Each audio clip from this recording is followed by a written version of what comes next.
What's going on, everybody? It's your buddy, it's your pal Spaz, Phoenix, the YWC Reality Check, here with Guapo. Hola, mis amigos, Señor Guapo here, once again! Here with Kristen. Hi, everyone. And we finally got Guapo back. That's a thing. We're going to talk about 2 pay-per-views coming up this weekend, and we're going to talk about, basically, the second last video on this channel for this year, because the Q&A is coming up next week, and then as you guys all know, I do indeed take December off. So, hope you guys enjoy this. Double whammy, Big 4 pay-per-view. We're going to talk about Survivor Series, we're going to talk about TakeOver WarGames, and yeah, all kidding aside, we haven't talked to Guapo in a little bit. Guapo, how you doing, buddy? Doing alright. Things getting better on my end for personal issues, and keeping busy, working a lot right now. So, but on a really good note, guys, today, What? I got my ticket for WrestleMania. Bam. You bought them without me? In my defense, I didn't buy it. My sister bought tickets for me and her husband to go. So, yeah. I got a ticket. Guys, I think Guapo and Kristen are about to get divorced on my channel here. I but I did buy tickets for me and him also to go to ROH Supercard as well. Yeah, but that doesn't matter so much. I'm not going to be able to sit with anybody. I'm just not going then. Fuck it. No, you're coming. You are coming. But I'm not going to have anybody to sit with. You can. Oh, yeah, because fucking Suave, I think, said he's not even going. Huh. That's what he told me.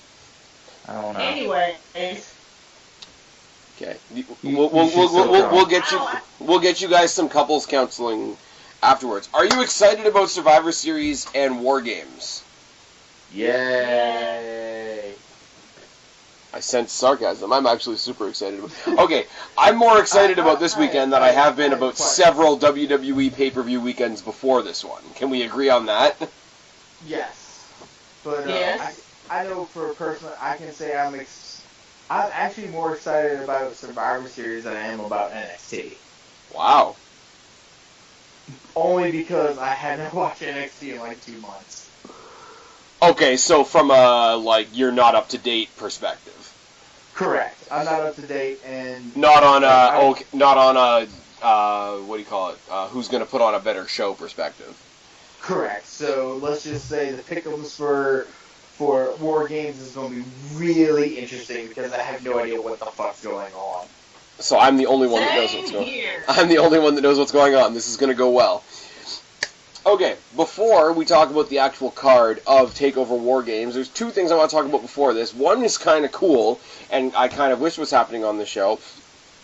The other is just why.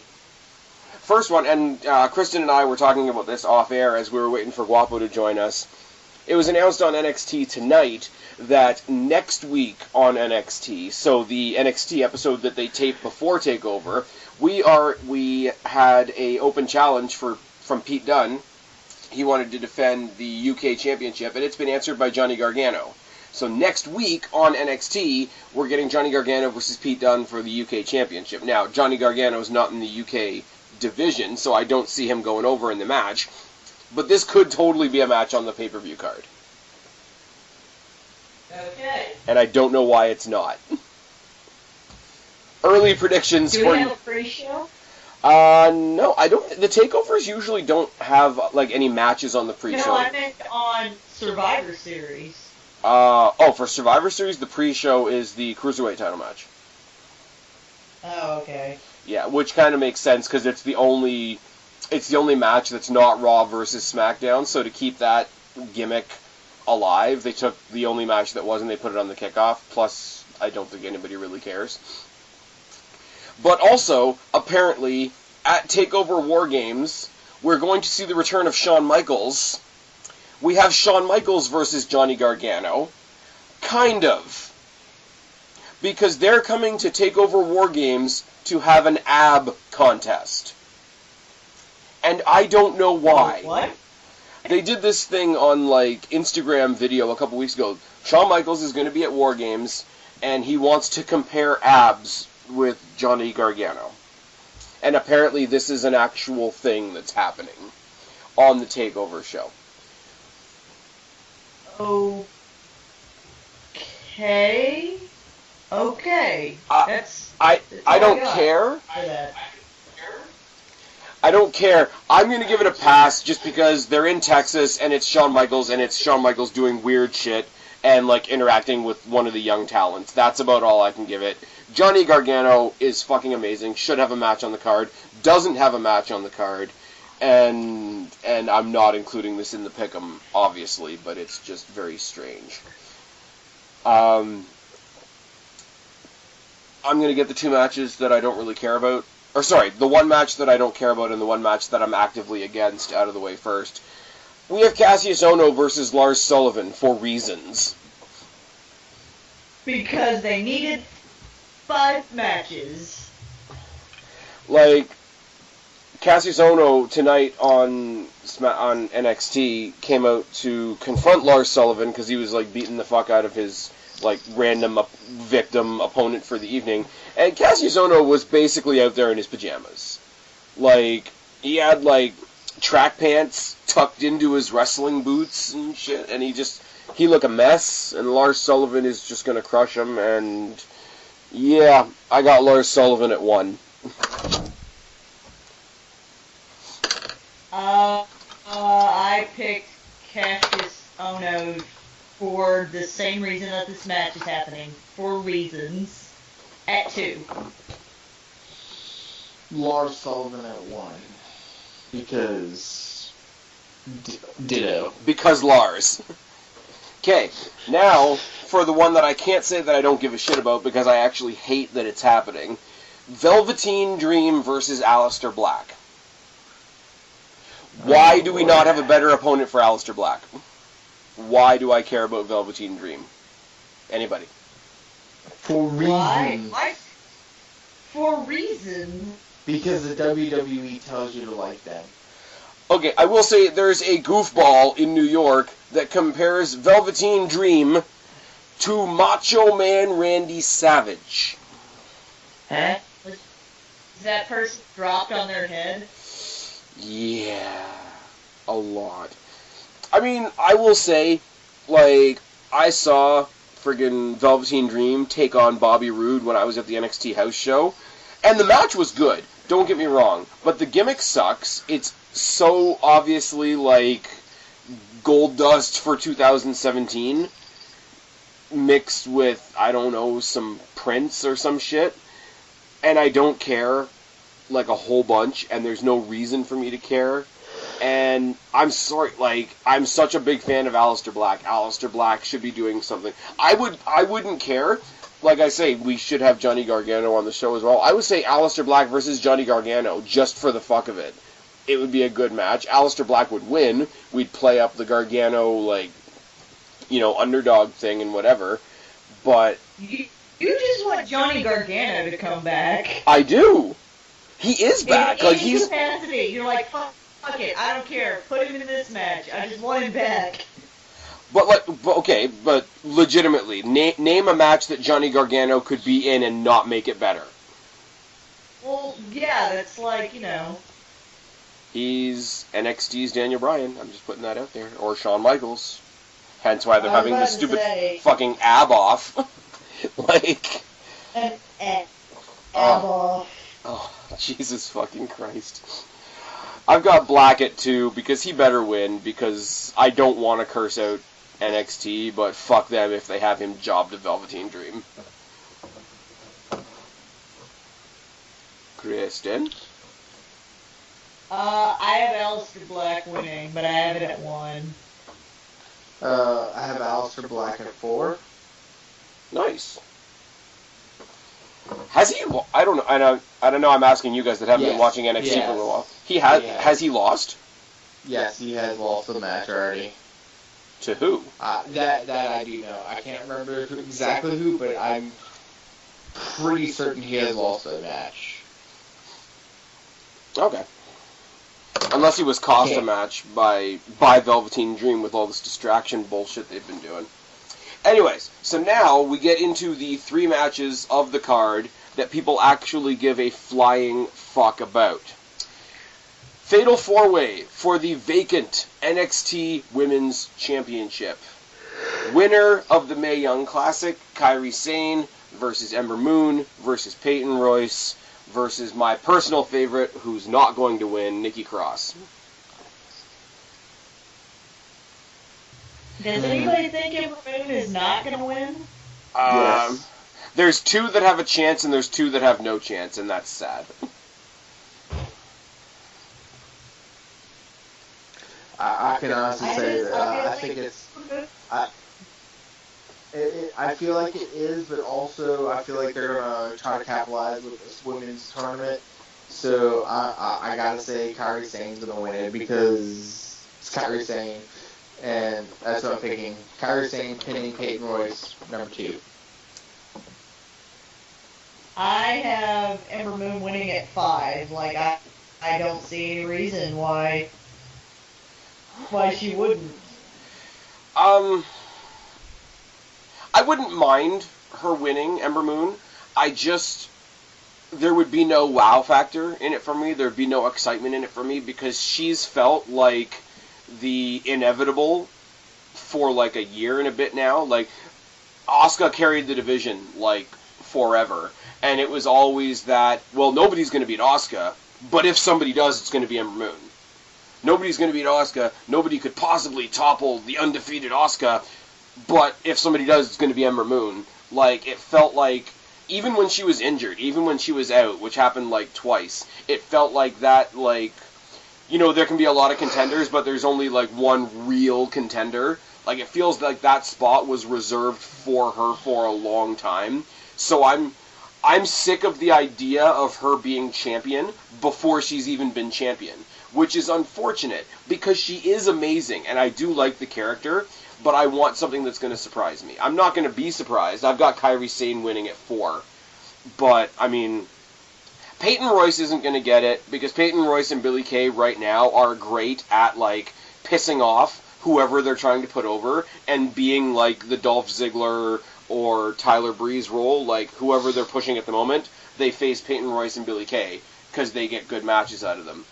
I'm saying Kairi Sane because, like Guapo said, coming off the tournament, I think they're really wanting to spearhead that as like the catalyst of the second wave of this like big women's movement that they've been doing, and I don't blame them for that. And I think Kairi Sane's amazing. I thought the Mae Young Classic was amazing. A lot of people say that it was nothing in comparison to the CWC, but I would debate that.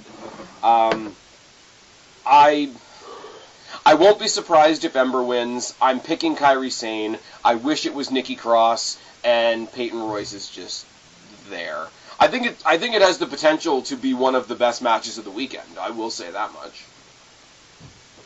Because they're so different. I think it'll be a great match.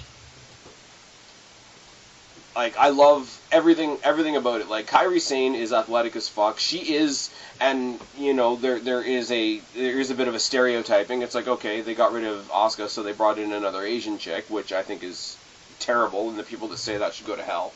But, like, she's athletic as hell. She's got a lot of that, like, the same sort of strong style type of thing that Asuka has. Ember Moon is a great character. I've compared her to, like, she's the next Finn Balor as far as sort of that image goes. Peyton Royce, I think, gets overlooked a little bit because she's a lot of time in the sort of put-over role, but I think she's good. And Nikki Cross, like, crazy always works in wrestling. Like, if it turns into a brawl, Nikki Cross is going to have the upper hand. Nikki Cross came super close to beating Asuka in that Falls Count Anywhere match. So the styles are there. The investment, for the most part, is there for at least... I know a lot of people... There's some people out there that aren't really super high on Peyton Royce, but for the most part, I think everybody's high on all the people involved in the match. Kind of feel like Ruby Riott fell off the face of the earth, which is kind of unfortunate. Yeah. But, yeah. Just to reiterate, potential to be one of the best matches of the whole weekend is very much there. NXT title match. Drew McIntyre versus Andrade Cien Almas. I'm going to let you guys go first. McIntyre number 5. Really? I have McIntyre at 4. I wish we had 4 to say to all the little bits I have seen with Drew and everything like that right now, I don't see them taking the title off him right now. I mean, I like Andrade, especially with this heel persona and this heel push that he's getting. However, I just don't. I see them keeping that title on Drew until Mania or the Mania weekend, or not Mania, Rumble, the Rumble takeover. And see, I've got Drew at 5 as well. My reasoning isn't because he's going to carry it to the next takeover necessarily. My reasoning is that eventually Adam Cole from the freaking ROH gimmick faction there is going to go for the title, and they've already sort of set the seeds for Drew McIntyre versus Adam Cole. I saw, and I'm going to go back to it once again, the house show that I was at the old Maple Leaf Gardens in Toronto. This match, non-title match, was one of the matches. It was the match that went on right before Bobby Roode's farewell match. And you guys know, I've talked to you guys about it before, like, my interest in Almas as a character has always kind of wavered a little bit. They threw Selena Vega in it, and they're trying to make him more intense now. And it's sort of, it's winning me over slowly type thing. But I will say, in ring, if we get half the match on Saturday that I saw at that house show, this is going to be a fucking kick-ass match. Do I see them winning? No. And honestly, not to be even more of a dick, I think if the NXT title match was the main event, they would have picked a different contender than Andrade. This is one of those, we're giving him the shot because it's not the main event type scenarios. And I'm not saying that because he's bad in the ring. I'm saying that because there's literally nothing making me believe that he has a chance of winning. So they're just throwing it out there for the sake of a great match to say that the title was defended on the show. Well, and I mean, clearly the star of the show, it's going to be the main event, is WarGames. Like, right. This is what they've advertised, bringing it back. It's got the most people on the card. It's the main event. Like, so the title match is just like, yeah, we need to defend the title, but WarGames is what everybody's here for. Yeah, I mean, it's like the title's secondary to this. Yeah, and I don't think the title's secondary. I think they threw a match together that was like, it's like the Royal Rumble. You can get away with a lackluster title match at the Royal Rumble because that's not what people are tuning in to see. And that's not anything against Drew McIntyre or Andrade Cien Almas. I think if anything, it takes a little bit of the pressure off them, so they might have an easier night, and it might make it possible for them to put on an even better match. But they're not the focal point. And I will say, like, not that it's not completely obvious, but fucking Drew McIntyre is massive, and if he doesn't completely crush Almas, I'm gonna be really surprised. Like, I'm not gonna go for a simple, like, catch as catch can, really good solid in-ring classic, finish him off with a finisher, call it a day. Like, he's gonna do something to Almas, and I think it's gonna be good. The match before he became champion, the match between him and Killian Dane was, if anybody's watching this that hasn't seen that, I suggest they go back and watch it, because he took a guy like Killian Dane, who I don't necessarily see competing for that title anytime soon, and they put on a match that would be worthy of a title match. So I expect, like I say, not to get repetitive, I see a lot of good things coming out of this match, but it's as predictable as they get, and that's why I've got Drew at 5. Now, I've got Drew at 4. And Guapo, you got Drew at 5 as well? Drew at 5. Yes. Alright, so here's where we get to WarGames. I'm excited. I never followed WCW or NWA, AWA, any of those things. Like, you're aware, I was a WWE guy. I knew who Goldberg was. I knew who, the NWO were. Sting, Hogan, Nash, Hall. like, a lot of the key players, Diamond Dallas Page, like, you hear, like, you couldn't avoid knowing about WCW, and I would flip it over from time to time just because I'd heard somebody was over there or whatever.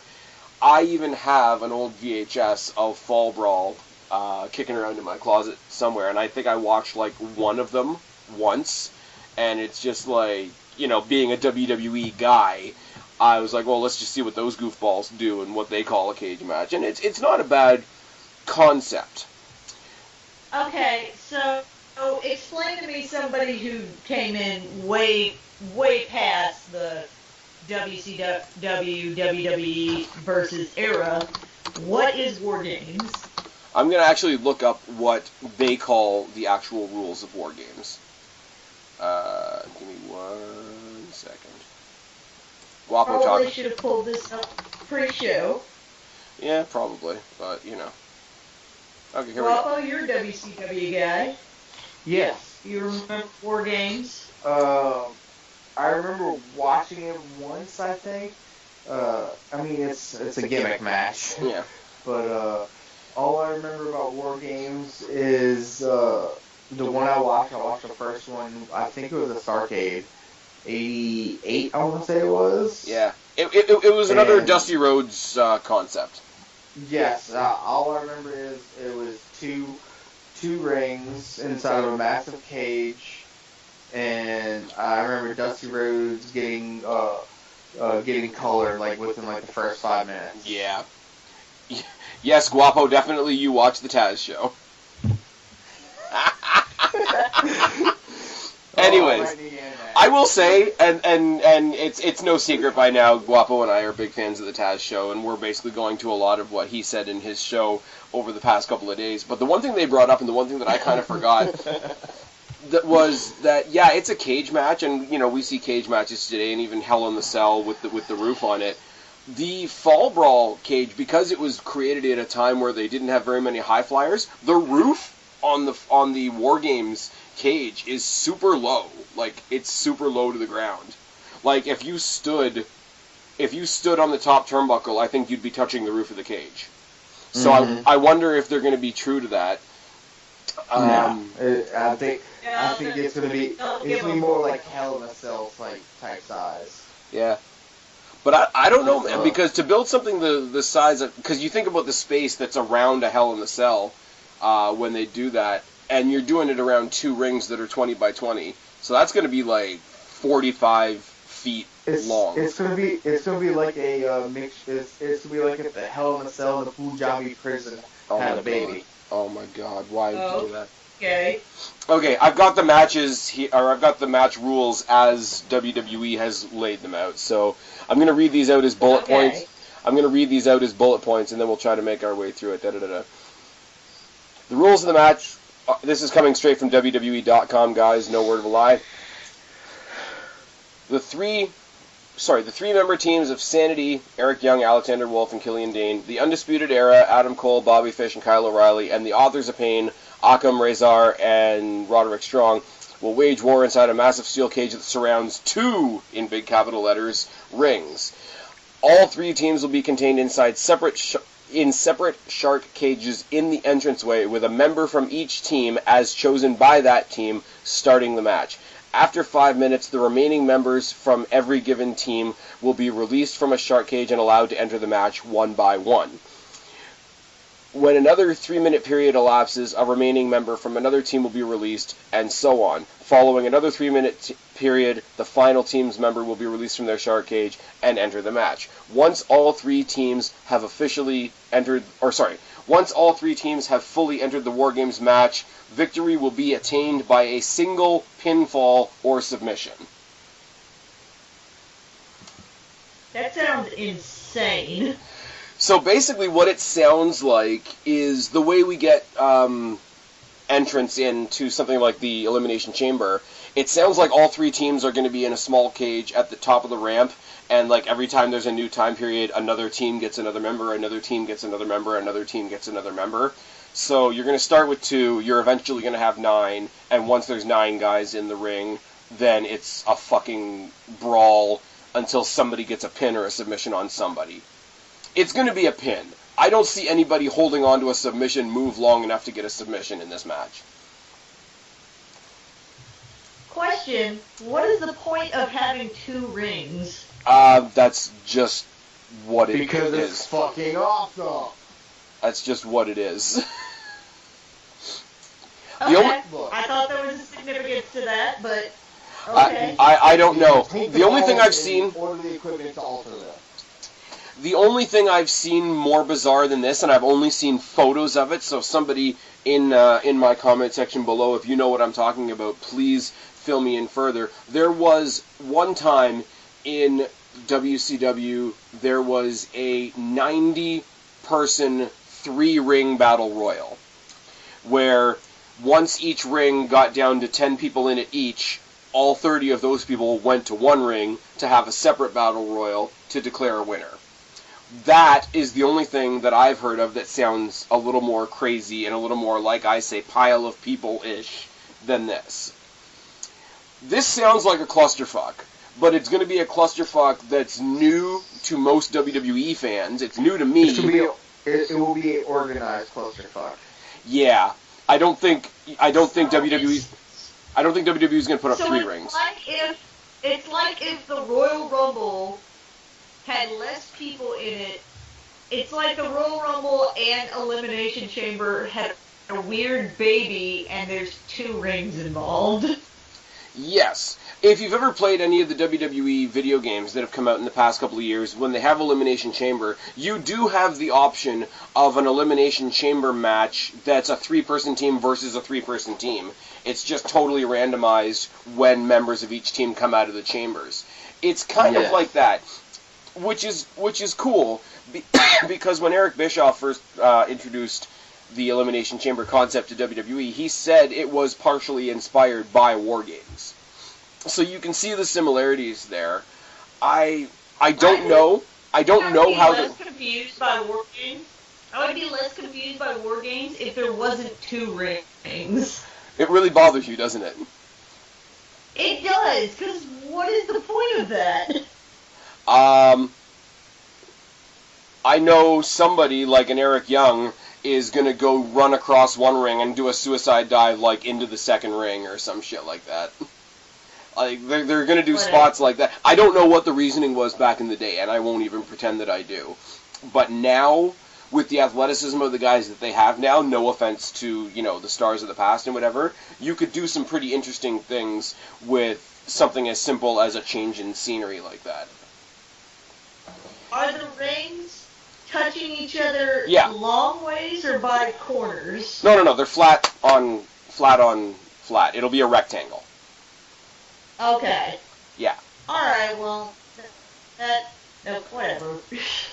I don't know. What the fuck? The whole thing is, and again, I'm going to steal from the Taz show, they had a caller call in, and they pointed out that WWE uses a 20x20 ring.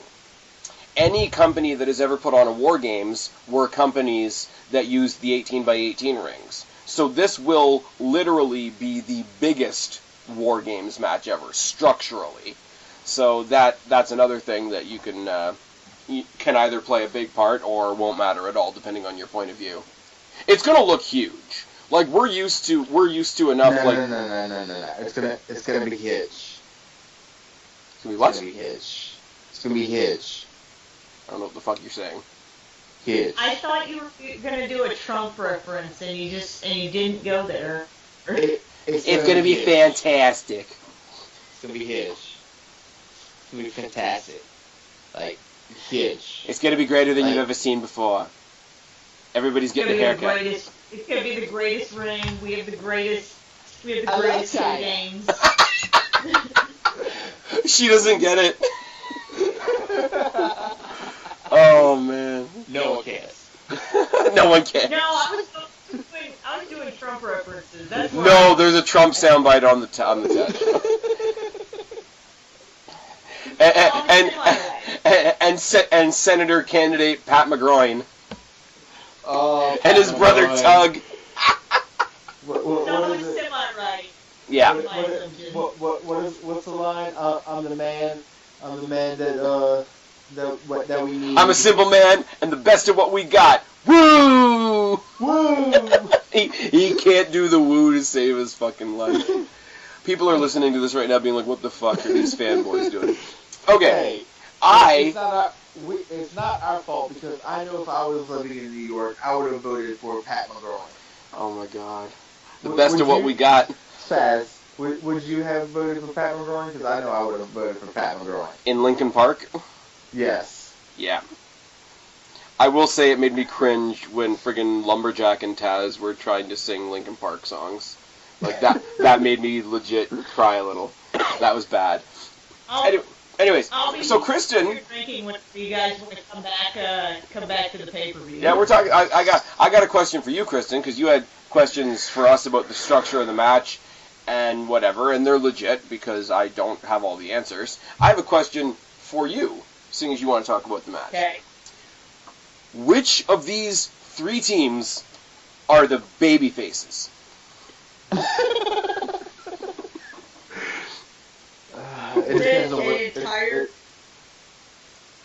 entire group of heels. It's 8 heels and 1 baby face. You've got Sanity, who are crazy, but they're not, like, so to say, really good guys. They're just guys that are over right now and they're crazy, which is fine. You've got their heels. You've got the boys from ROH, who are heels, who are playing the Nexus role right now, which is fine. And you've got, like, Uber, like, they're still super trying with Roderick Strong babyface, teaming with the Authors of Pain for reasons. Can you, I was about to ask you, like, why is Roderick Strong teaming with Authors of Pain? Literally, I have no idea. The whole thing is, like, Roderick Strong, pure Snow White babyface, like, that is the thing. NXT is trying to make him their Daniel Bryan when their Daniel Bryan is clearly Johnny Gargano. But they played out the storyline where for weeks and weeks and weeks, the ROH boys were trying to recruit him into their group. So, when the ROH boys attacked friggin' Authors of Pain, he came down with one of their armbands on, and it's like, alright, 4-on-2 advantage, right? And Roderick Strong showed how much of a good guy... Follow this. He showed how much of a good guy he is by not joining the 3 bad guys, instead defending the 2 bad guys against the 3 bad guys. While Sanity, who are kind of chaotic neutral, just watched. Yeah. Like, the only person in this match that's got WarGames experience is Paul Ellering. Can I just point that out as well? This is true. So, here we go. Who wins? I have Sanity at 3. I have them winning at 3 because, and after you explain WarGames to me, I feel like I am justified. Why would the crazy people not win at this fucking batshit crazy match? Easily, because the Bullet Club's going to be winning the WarGames. Okay. With number also, 4. I'm assuming Adam Cole was in the Bullet Club at one point? Adam Cole was in the Bullet Club, yes.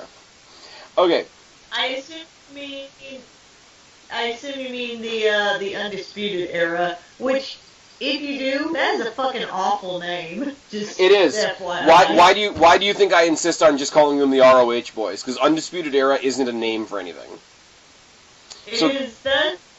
So Guapo, you're picking the ROH boys at 3? ROH boys at 3. Alright. 4. You've got Black at 4. Do I have Black at 4? All you have left is 3. Then use 3. Alright. Here's my thing. Guapo definitely did his picks before this podcast. Here's my thing. I'm saying the ROH boys as well, by process of elimination. Okay, you've got teams of 3. Roderick Strong and the Authors of Pain not only are a thrown-together team, but they're 2 heels, 1 babyface. How can they possibly get along? They shouldn't win. Like, by all logic, they shouldn't win. And if I'm going to be a little charitable to the new guys, with the guys from ROH, Sanity is over as fuck, and they don't need the win. ROH boys need the win to solidify their quote-unquote invasion in NXT. Now, that being said, I would love it if Sanity won, like, to show, like, you know, they are the true ones the true faction that dominates NXT. I would love that, but since they don't need it, and NXT is really good at giving it to who needs it, I think they go with the ROH boys. Exactly. So we're pretty good. We're pretty close in our picks. I mean, there's only 5 matches, so you can't really be that far off. But it's going to be good. Like, NXT, like I said, they're good at, even with a show like this, where there's only like 1 or 2 or 3 things that we really want to see, we really, really want to see them, so it's worth it. And I mean, like, if I skip Ono versus Sullivan and Dream versus Black, like, it wouldn't break my heart either. So, I don't know. I think it's going to be cool. They always put on a good show. They're bringing back a concept that people have been asking for 20 fucking years. And they're doing it... Starcade? No. That's not being televised, and people are angry. Apparently, apparently Goldust is going to be on hand for the WarGames match in some capacity. I don't know whether he's, like, going to be, like, the guest ring announcer or whatever for the match, but I think that's pretty cool, being that it is a Dusty concept and Cody's not there anymore. Mm-hmm. So that's cool. Quick side note, what do we think of Jericho versus Omega? Fucking amazing, I can't fucking wait. Yeah, that's going to be pretty fucking awesome. And I saw a bunch of people saying, well, like, how is WWE going to let him do that? He's fucking Chris Jericho. Like, WWE's going to fire him? Hold on. No. Okay, look, okay. Yes, 100% I cannot fucking wait for this match. But can we also give at least a little honorable mention to the fact that we're also going to get Cody Rhodes versus Kota Ibushi? Yeah, I heard that too. I just, it's more big news, like, because Jericho's, I don't know where his contract is right now, and as I said, I won't... He's still under contract with WWE. Last time I heard something. Yeah, but isn't his, like, some version of a Legends contract, like, he's in when he's in, and then he goes off and does whatever? Like, correct. I don't think he would flush his contract with WWE for the sake of this, especially getting so close to WrestleMania season, because you know he's going to be back for Mania. And I read a report someplace that said that he didn't get it, like, he didn't get the go-ahead for it from Vince or anybody, but I'm not sure how much of that I believe. But does he have himself negotiated into such a situation where, like, when he's off, he doesn't need their permission to do something like this? I think it's more of a, when he's with WWE, he's with WWE. When he's not, he's not. When he does not have any bookings for WWE, he's free to do whatever the fuck he wants. And as he should be. If anybody's earned it, it's him. Like, when was the last time he went over in a feud? Over in a feud? In the middle of his, what's called the time that during this past run with this, with the list. Yeah. Because, like, all Jericho does he went over. I mean, at the end of it, he took the loss for Kevin, but yeah. Still though, he went over. I mean, shit, he won the freaking U.S. title. Yeah, but I mean, like, what does Jericho do? Like, he picks somebody that he wants to work with, comes back, puts them over like fucking crazy, and leaves again. Exactly. So, like, what? Like, I got into a discussion with some of my buddies about this. Because he was like, oh, I don't know why Jericho's doing it. I'm like, because he's...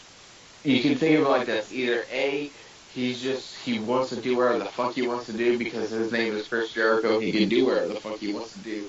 Or B, he's a fucking, a hand reaching out to Kenny Omega plus whoever else he's going to see while he's in New Japan doing this show, saying, hey guys, WWE, come on, you know, as more of a the bottom line is Jericho isn't gonna like be like, yeah, fuck off, Vince. I'm gonna do whatever I want. If WWE wasn't okay with it, I don't think we would have this right now. If they really had a problem with it, I would love to believe that like super behind the scenes, like New Japan and WWE had some sort of conversation at some point. It's like, keep it on the down low, make it look like Jericho like, you know, fucked off from WWE and went to go do his own thing, but like somehow they bring it back around and like in April they do the rematch at WrestleMania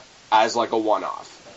Like, I would love to believe something like that could happen, because I don't know nearly as much as I probably.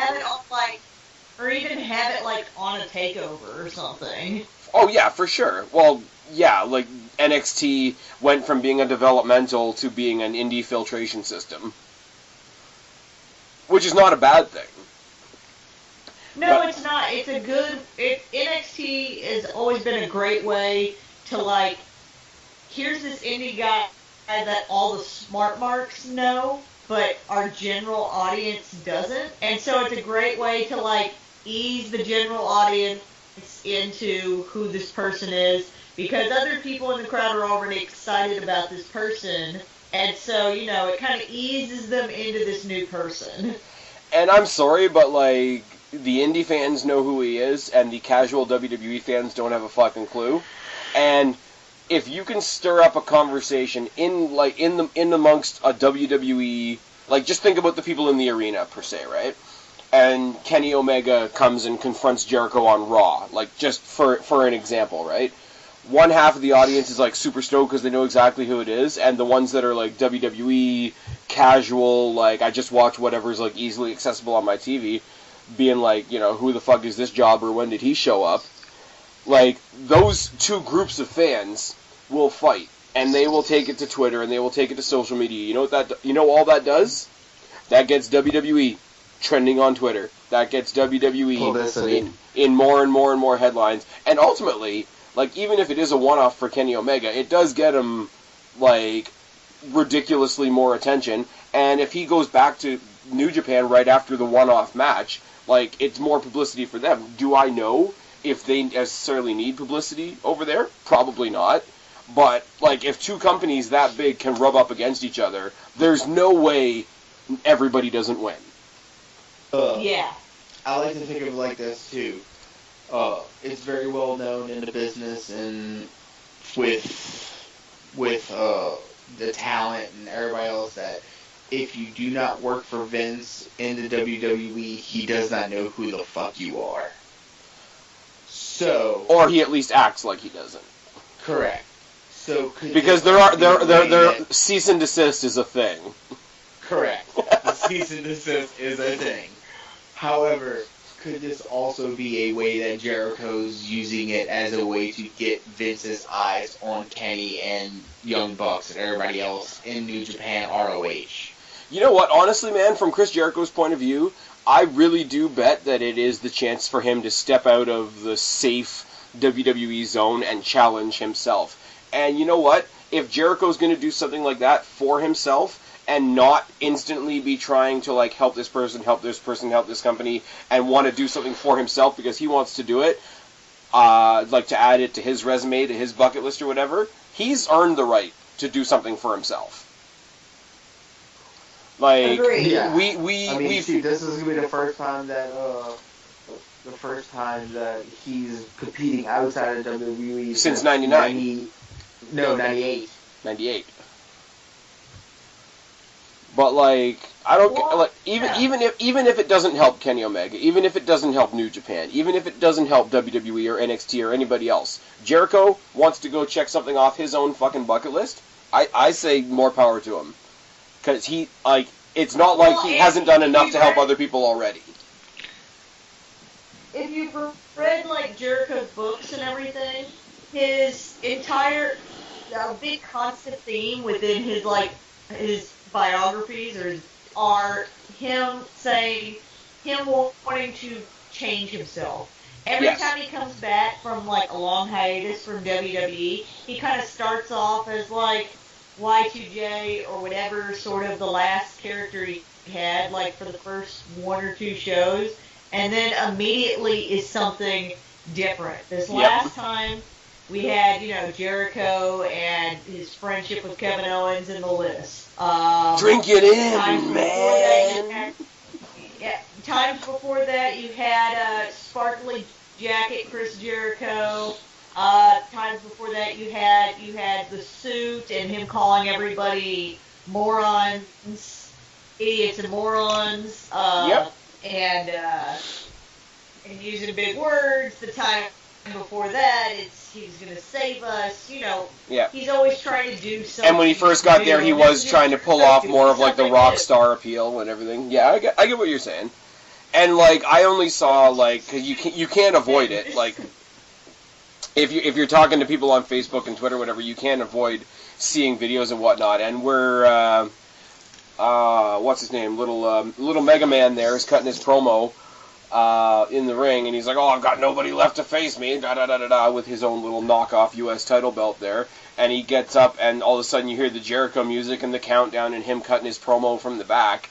And like just in the couple of seconds of Jericho talking, you can tell he's got the old saying, like, he's got a little bass in his voice. He's a little more gritty than he probably would be in WWE, because he is a little more cartoony in WWE, because WWE is a little bit more cartoony. So, like, you can tell, like, right from the first minute you saw him, he's already loving it.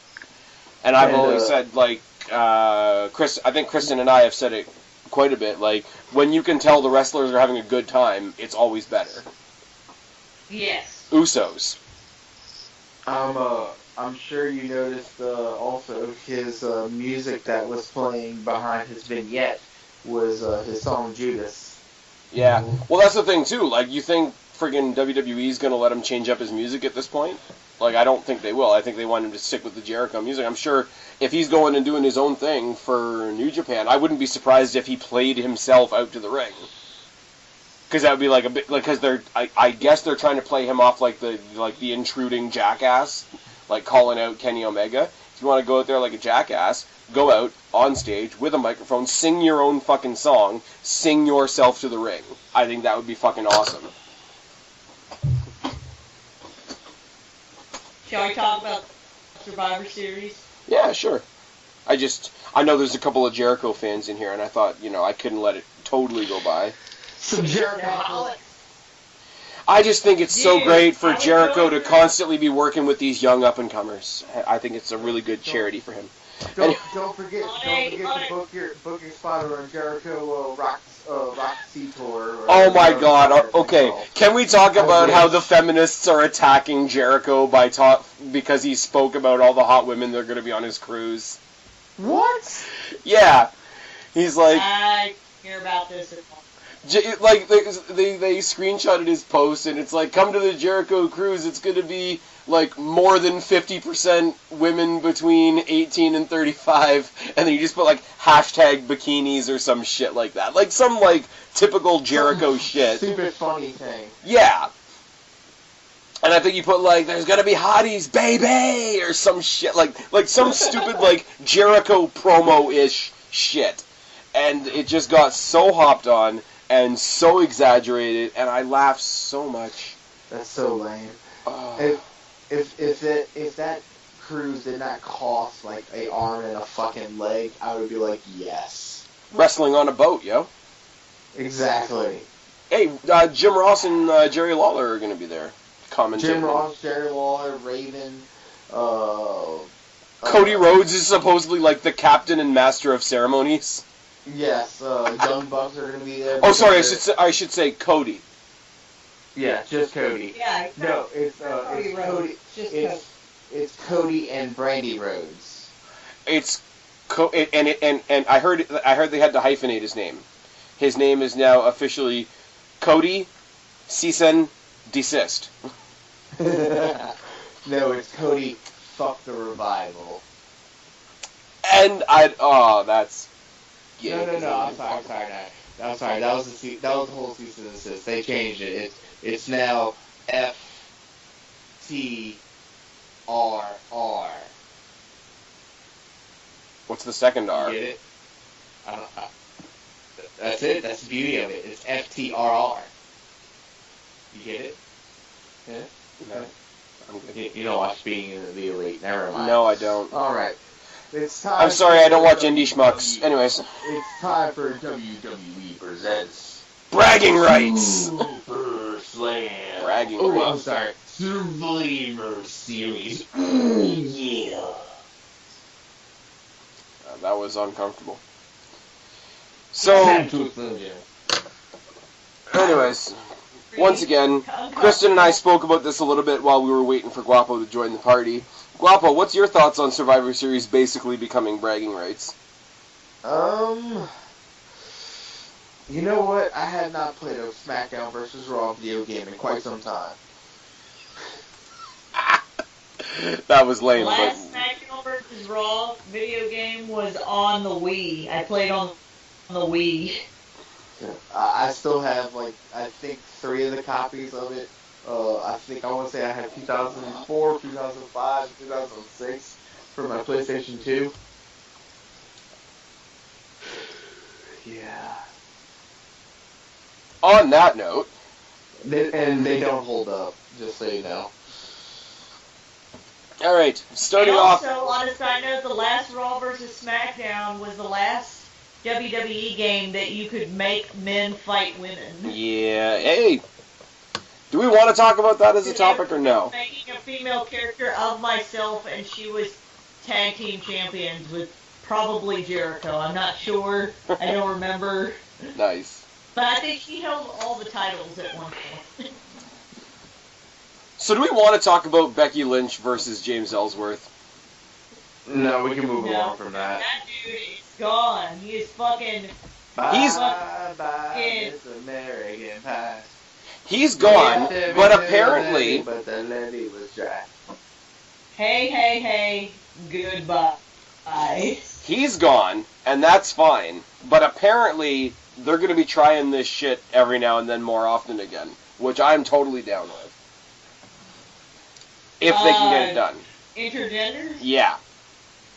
Because I'm sorry, like, as much as it was a joke, when I heard Becky Lynch and James Ellsworth were going to have a quote-unquote match on SmackDown, I was like, okay, it's men versus women, so clearly we have to make the men look like idiots. She's going to walk in there, kick him in the nuts, 5 or 6 women are going to flock in the match and or in the ring and pin him, and it's going to be another, like, big, powerful women, like, bullshit moment.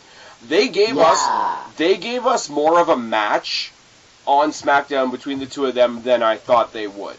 I'm not saying that it was like set the world on fire. I'm not saying that it was any good, but we got more of a match that was an actual match than I thought they would ever let us have. Which, despite who it was, I still think it's kind of cool. And if they're going to do it a little bit more, it wouldn't hurt my feelings. Not as a constant. They have to do it like that. Yeah. Not as a constant, not as a, like, all of a sudden we're going to have, my example was, like, we're not going to have Alexa Bliss versus Brock Lesnar. But I thought where you could... Yes, I want that match. Alexa Bliss versus Brock Lesnar. Fury versus the Beast. Wait, stop. I know we keep going off on tangents, but can we quickly talk about Paul Heyman being interrupted by some dude proposing to his chick? Oh my god. Crowd chanting, she said yes, and Paul Heyman perfectly burying the dude. Paul Heyman is better on the mic than any of the guys on the roster. This week, the crowd started chanting, she said yes, because I guess somebody proposed in the middle of Paul Heyman's promo. What did Paul Heyman say? I might have to go watch it, but what he said. Paul said she may have said yes, but that's because she's never stood face to face with my beast. Face to face with a beast. But it wasn't even what he said, though. And then it wasn't even what he said, though. It was the fact that he sat back and him and Brock Lesnar were both so amused by the fact that they were interrupted by this. And then he he paused, he cut his shit, and he left. Said, don't, you better think again before ever interrupting my promo. It was But it was so, like Paul Heyman promo was basically like a train. And he just, like, hopped off the train for a second, told that guy to go fuck himself, hopped right back on the train, and just kept going. Yep. Like, Paul Heyman is such a fucking pro. But I will say, as well, if we're going to talk about that, the Daniel Bryan as AJ Styles' advocate was pretty on par, too.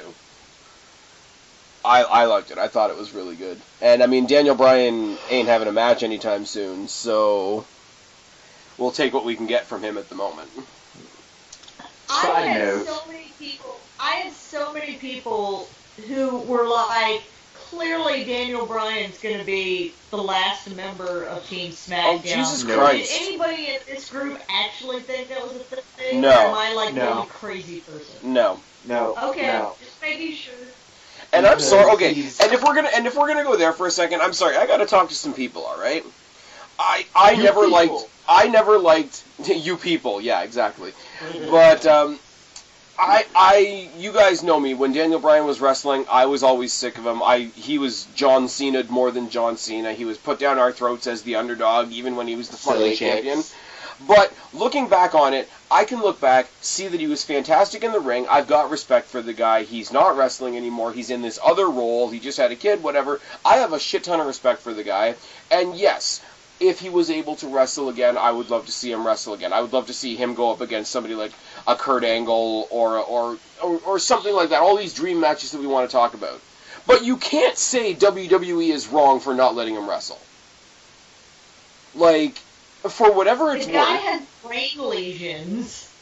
The guy has concussions and seizures and neck injuries, and yeah, if he wants to go kill himself, I guess that's his business. But they're not going to do it on their watch. And you're asking them to assume all the risks of a risk that you want to take because you want to still wrestle again. I'm sorry, at some point that becomes selfish. I agree. It's selfish if it's selfish if Daniel Bryan is putting that on them, and it's selfish of his fans to expect that from him. I don't know that Daniel Bryan is putting. I don't know. I'm saying if. Don't know. I'm saying if. Because he's gone on a lot of, like, talking smack and a lot of outside interviews and whatever. And anytime anybody's ever like, well, we'd love to see you in the wrestling again, he's like, well, I'd sure like that too. And, like, he, tries to have a bit of bass in his voice for a guy that's not wrestling anymore. And it's just like, it sucks. But you can't blame them for not. All the time about, like, I think when Cody Rhodes won a title, he was like, I don't know, or like, that somebody won the ROH title, he dropped a comment about who was the longest reigning ROH champion or something like that, and maybe I need to come back kind of bullshit. He drops that shit on Twitter all the time. And I mean, so here's the thing though, it's like he's dropping like little backhanded threats that he's going to go somewhere else. And I'm sorry, like, as popular as you are and as much as you get a pop on the TV screen, you're not wrestling for WWE, and you're not going to threaten WWE. Well, and as the past has shown us, no one is bigger than WWE. It doesn't matter who the fuck you are. If Stone Cold Steve Austin wasn't bigger than WWE, then Daniel Bryan isn't. Yeah, because if he walks into Vince's office and says, hey, you don't let me wrestle, I'm going to go wrestle in fucking ROH, or CZW, or XYZ, ABC, sometimes Impact Wrestling, Vince is going to be like, alright, fucking later. How easy is it for them to write another fucking general manager? Apparently the next general manager is going to be Nikki Bella, so... Oh, God. Oh, God, that sounds awful. That sounds so good. It's going to be one of those where everybody will hate it, and I will love how much everybody else hates it. It'll be really good. But I mean, I will hate it. I will hate it so much. But if Daniel Bryan legit ever tried to leverage WWE, like, you can't even do it as a wrestler. You're definitely not going to be able to do it as a non-wrestling character. I mean, I can't believe they let Emma go. That's an entirely other thing as well. Like, can we touch on that for a second? Like, they gave her, like, an awesome pay-per-view match. I wish I could touch on it. That's the problem. This is true. I can't. Yeah. Because she's gone. Well, what's weird is that she was in a list of people that was like, oh, I forgot they were even still with the company. Like, fucking Summer Rae and Darren Young, who you were like, oh, I totally forgot about them. And then Emma, who had just had, like, a title match at the last pay-per-view. Well, she didn't have a title match, but she had Asuka's debut match, which is which was debatably bigger, because they're pushing Asuka more than they're pushing the championship on Raw. She just had a match with Asuka, which was a fairly high-profile match, and she gets released, but Dana Brooke still has a job? Yeah, about that. And I'm sorry, at this point, I'm going to say Bayley still has a job, because fuck, that ship has sailed. I go a little far there, but Bayley's still super popular. But people are getting sick of her, though. Like, when we thought, and we're gonna get to that match, trust me. But when we thought Paige was coming out to join that three-way, and it didn't happen, the air kind of got let out of that arena a little bit. I mean, the only reason it's okay that she won is because her opponent, like you said, was Dana Brooke. And I'm sorry, not that she's good. Let me be clear on this. I would have taken Dana Brooke on that team just to be like, okay, she's there. We know she's going to be the first one to eat a pin, whatever. But it's Bayley, and it's all the time, and it's Bayley, and she's just there, and she's constant, and she's just there. And what the fuck does she do? It's like the Ember Moon thing in NXT that I mentioned before. Like, it's just a foregone conclusion that she's going to be involved somehow. But in Bayley's case, I fucking don't care, like, in the slightest, and it's bothersome. Like, the push, like the unexpected push that they're giving to Alicia Fox right now is more interesting to me than Bayley, because they've fucked it up so bad. So do we want to just go ahead and talk about that match, even though it's on the card? We're going to talk about the pre-show first. Okay, then let's talk about the pre-show, and then we'll get back to other stuff. This. Okay, Enzo versus Kalisto. Does anybody think Enzo's not winning? I think Enzo is winning. Kalisto. But I'm biased. Yeah. I was about to say, that's super biased, though. Guapo. Yeah. Kristen's got Enzo at what? Amigo? What's your rank, Kristen? I don't have a rant, man. Rank. Not rant, rank. Rank? Oh, rank. I thought you said rant. I'm like, I don't fucking have a rant about this. You're going to rant about Guapo being biased. 3. Enzo at 3? I got Enzo at 5. Because I'm sorry. Kalisto at 2. I think Enzo is their way of keeping the cruiserweight title, like, interesting. Like, people want to go. People still, even though he's like a dick, even though he's like a heel on the show. No? Enzo at 2. He changed his mind. Only because I know what's going to happen. Can I say, friggin' them teaming up Enzo with Drew Gulak is some fucking comedy gold, by the way. It was great comedy gold. Gulak trying to do the Enzo thing, being like, I'm going to spell it out for you. S-O-F-T. Soft. Enzo will be dropping the title soon, but it won't be to Kalisto. Who do you think? Who will it be to? It will be a NXT person coming up from the to the roster, Hideo Itami. Yeah. Yeah, but they've got him on a losing streak in NXT.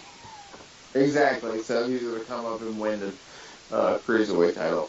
Yeah, give it 3 months, he'll be in a bad tag team with Akira Tozawa and Shinsuke Nakamura. Exactly, and then he'll get disgruntled and leave like Neville.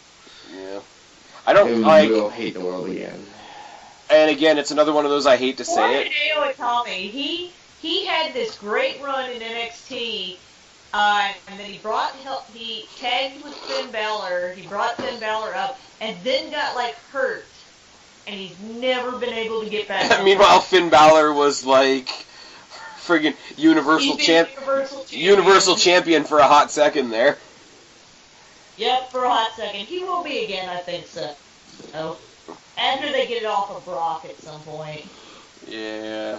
Brock's renewing for another 5 years. Of course he is. Why wouldn't he? The easiest fucking gig. I can't, you know what? Like, I hate it, but I can't begrudge the guy, because if somebody came to me with that much money and said, show up 6 times a year, I'd be like, alright, where do I sign?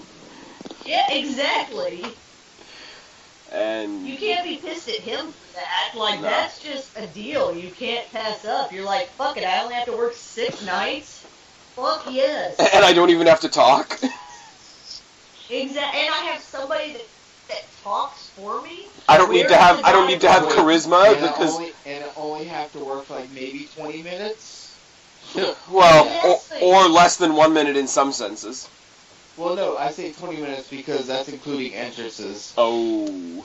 I don't even. 6 times a year? Fuck yes. I don't even have to like have charisma because it's like bring your friend to work day.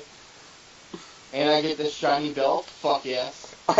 It looks like a fruit roll up. Like, this is a win-win-win for Brock Lesnar, if I can... This is a win-win for everybody except the fans. Yes. Alright. So let's talk about some more win-win-win. United States Champion Baron Corbin versus IC title The Miz. And I don't care. Really? I'm joking. Keep going, I'm sorry. I don't care. I think this is going to be better than everything. I think this whole thing is, again, it's one of those things that's being entirely built on Facebook and Twitter and shit. Like the quote-unquote shoot stuff that Miz is doing on Twitter is fucking, like, better than anything anybody's doing. I haven't seen it. What's he been doing? He's just, like... Obviously, because Maurice isn't there, Corbin's, like, attacking his wife, and he's like, you're going to be in the bed next to your wife, she's going to be having a baby, and you're going to be having a headache, or some shit like that. But then he cuts, like, some friggin' promo about how he's elevated the IC title, and da-da-da-da-da, and I'm going to make you and the United States Championship relevant, so I'm going to be working, like, a double shift that night, and... But then but then you had to talk about my wife, and then it's like half bleeped out because he's like fucking like cursing him out. It's just like, it's very reminiscent of when he was on Talking Smack and he was cutting those sort of semi-shoots on Daniel Bryan. Same kind of thing. Okay. That sort of like next level that we only see from the Miz every so often. We get it, Guapo. Yawn. No, I'm sorry. And as much as I hate to say it that way because I can't hear Spaz whenever you do your fake yawn. Oh, yeah, fake.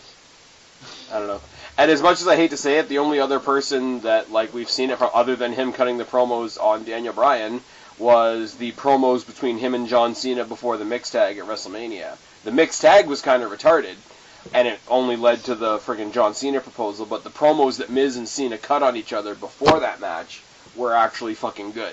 So it's in that vein, but like there's a lot more profanity and a lot more like outside the box shit because it's like quote unquote just happening on his own Twitter account.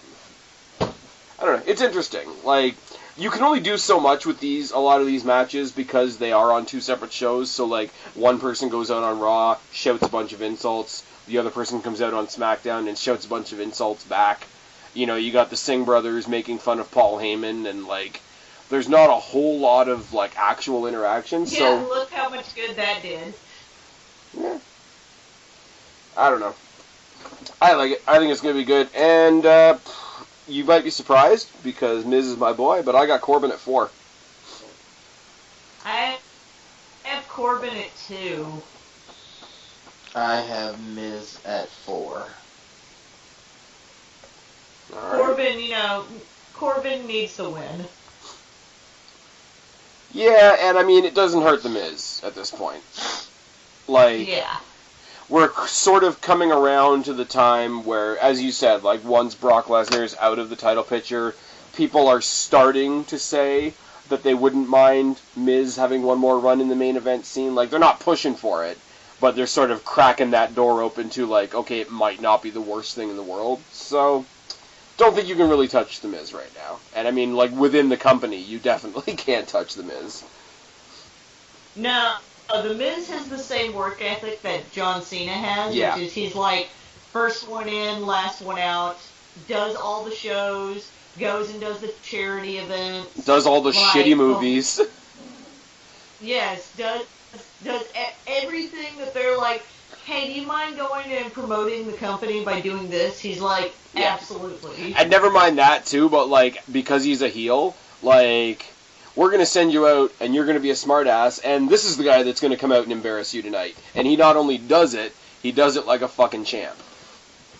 So Exactly. I really do hope, like... And when they had that fucking Ball family, like, oh my bullshit God. that happened. Oh, the basketball players or whatever? Oh, God. Yeah, you almost forgot that happened, didn't you? No, I'm not going to let you forget. 'Cause that's fucking awful. It was a segment that The Miz and Dean Ambrose could not say together. Yeah, it was bad. But, like, that's the thing, though. Like, whereas you get all these other guys that leave the company, and we're all like, yeah, fucking right, tell them to fuck off, da-da-da-da. Miz takes it in stride, and, like, still shows up to work the next day. And, like, no offense to guys like Cody and Neville and all that, but, like, if you're willing to take that shit because that's what was asked of you that day, and not only take it, but somewhat make it good... Because, like, halfway through the Lorenzo Ball segment that you're talking about, you could tell, like, look at the Miz's face. Like, the look on his face is like, yeah, I know this is shit. And that makes it funny. And that almost, like, it doesn't redeem it in the sense of it almost makes it good. But it's like, Miz is, like, siding with the fans. Like, he's in on the joke. Like, hey, guys, I'm sorry, I know this is shit. And that's funny. So if you can turn something like that that's that much shitty... into at least now the crowd is laughing along with The Miz at the shittiness of it, like that, like not everybody can do that. So I hope it comes. Still, of course, is winning it too. Oh yeah, I hope it comes around for him at some point because I think he's earned it. Next match. Speaking of my favorites, Alexa Bliss now taking on Charlotte Flair. Champion versus champion. I think this is going to be... I think this is a match that so many people are sleeping on and could be a dark horse for the night. Yeah, I definitely am slightly disappointed that it's not Bliss versus Natty. I wanted to see that. Not that I don't want to see Flair versus Bliss, because I think that'll be a good match too. But I was kind of interested in Bliss versus Natty, and it also changed who I think is going to win. Yeah. Mm-hmm.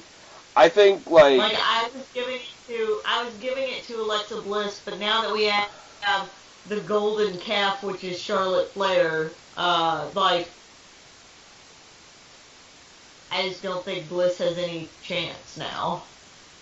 How dare you say those words? Sorry. I got Bliss at 2. That is blasphemy. I have Flair at 6. Well, I have Bliss at 1. Alright. Here's my thing. Here's what I hope happens in this. Yes, I'm picking Bliss mostly because I'm just a fan of hers, and I think she's great. Like, Charlotte in the ring... I'm a mega fan. Yeah. Charlotte in the ring is fucking fantastic. Nobody can question that. My thing is, with Alexa Bliss, is I think she's underrated by a lot of people. Plus, you put her in the ring with somebody like a Charlotte who can pull a good match out of almost anybody. Charlotte is going to make Alexa Bliss up her game. I expect it to be a fantastic match. And Oh, I think it's going to be a great match. But I kind of also wanted to see Natty versus Alexa. But I'm not getting that. But that's okay. Yeah. You might not be getting Natty at all on the show. I just... Exactly. It's another one of those, like... Who does it hurt, who does it help, and who does it not hurt? It won't hurt Charlotte to lose this match. She's fucking Charlotte Flair. She's, like, second-generation royalty. She's coming off of a brand-new title victory. And you got Alexa Bliss. And a book deal, and the fucking 30 for 30, and all the emotional shit about Rick and his health issues and whatnot and whatever. I get it. But you gotta establish this girl that's been holding onto a belt for what, like 4 months now? And people are still second-guessing her? She needs the win as much as the loss won't help Charlotte. Like, I think those are two facts that go together, but they're equally there. So I think WWE... Or I hope WWE does the smart thing and gives Alexa a little bit of a boost. Because, I mean, a win for Charlotte doesn't put her any... Before we continue on with the rest of this, can we touch on the fact that a lot of my... I don't know about everybody else, but a lot of my picks are based on the fact that I feel like neither Raw nor SmackDown is going to get, like, a clean sweep, like, victory. I think it's going to be, like, you know, like, 5 staggered 3 thing, like, yeah, like, they're going to be, like, real close. Like, it's either going to be even, or it's going to be, like, one show wins one match over the other kind of thing. Well, here's the thing, though, right? Like, the kickoff is Enzo versus Kalisto, which is the only match on the entire card that's Raw versus Raw. The other 7 matches are Raw versus SmackDown. So you can't have a tie. No, like, I have, like, 4 and 3 kind of thing. And so, like, that influenced a lot of my picks because, you know, I start picking based on who I feel like is going to win, and then I look at my picks and I'm like, well, shit. Now I have, like, too many, like, Raw people winning or too many SmackDown people winning. So I changed my pick based on, like, how many I have, based on how sure, like, because, you know, later on we're going to talk about some other matches that I'm like, I'm definitely sure this person's going to win. And then, you know, then I have to, like, compensate for it by picking on the other side. Yeah, you pick like 5 matches, and then you realize they're all Raw winners, and then you're like, wait a minute, Raw's not going to win all of those, and then you rethink your whole strategy. Exactly. Alright, so, Tag Team Champs... My picks end up looking weird, it's because of that.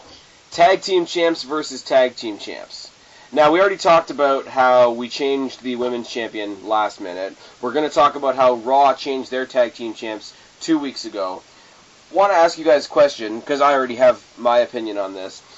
A lot of people are really pissed that, like, they announced the card for the show, and then champions changed, and then champions changed, and then champions changed, and everybody's like, oh, WWE's just throwing shit at the wall, and whatever.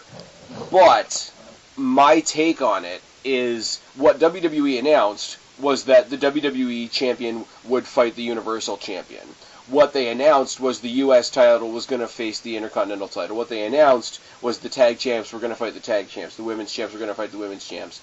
Now, that hasn't changed. What they advertised in that forum hasn't changed. Who's holding those belts has changed, but the concept that they announced is the concept that's still happening. So, is it a problem that the champions have changed or not? They did that. I think they did that on purpose so that, you know, they would have more last minute being able to swap things around if, like, you know, the Shield versus the Usos didn't match up very well because there's fucking 3 of them and only 2 Usos. So it, like, you know, it made more sense. And I don't know why they swapped Natty out at the last minute, but, you know, maybe something happened. It gave them more wiggle room. So that we wouldn't get what we got at the last pay-per-view, which is like 2 days before the pay-per-view, we're having AJ Styles versus Finn Balor, which is, you know, going to be a great fucking match, but no goddamn context other than, oh, well, the thing we were going to have, like, somebody got hurt.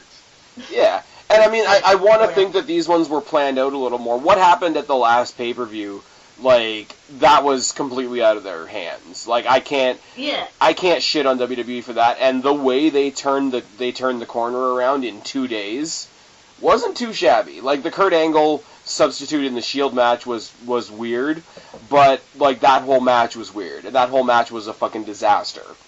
But Finn Balor versus AJ Styles, you don't need a story for that.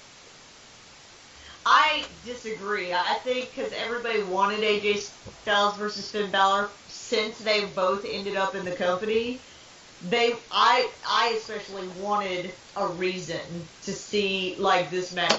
I wanted to build up to this match, and then I didn't get it. I got here's the match. But I'm a storyline person. You know that. Oh yeah. I want to know. Oh no, so am I. This is why, like when we talk about shit like the Bullet Club and the Omega and all that shit, like I'm like, all right, I'll watch the match because I'm a Jericho fan and it's something Jericho's doing. It's like CM Punk joining UFC. I don't give a shit about UFC, but I'll follow CM Punk because that's what he's doing. I don't have any context for the other guys.